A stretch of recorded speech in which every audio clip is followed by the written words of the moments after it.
मित्रांनो, या व्हिडिओचा शेवट मिस करू नका, कारण की सुरुवात झाली आहे बाप्पाच्या आगमनापासून।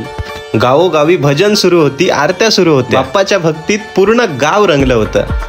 गावच्या नदीत पोहत असताना भाऊ जलपरी सारखा पाण्यात पडला। मित्रांनो, माझं नाव आहे ओमकार आणि मी आलोय रत्नागिरी एक्सप्लोर करायला। समुद्रावर एक रहस्यमय असं जहाज अर्धवट तुटलेलं। गणपतीच्या विसर्जनात तर धम्मालच झाली यार, ढोल ताशांच्या तालावर नाचलो।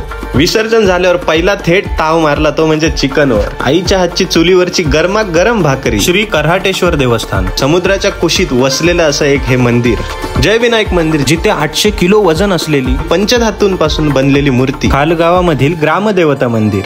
हा दगड सर्वसामान्य व्यक्ती तर उचलूच शकत नाही। काय रहस्य आहे याचं? रत्नागिरी सुतारवाडी मधील विसर्जनाची अनोखी अशी परंपरा, जिथे नाचत गाजत मुली स्वतः डोक्यावर बाप्पा घेऊन विसर्जनासाठी जातात। कालभैरवाचं मंदिर, वर्षातून एकदा चारी बाजूनी पाण्याने समावलेलं असं मंदिर। काय असेल हो याच्या मागची स्टोरी?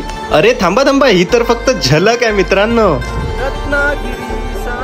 पुढच्या भागांमध्ये याच सर्व स्टोरीज मी घेऊन येतोय तुमच्या समोर।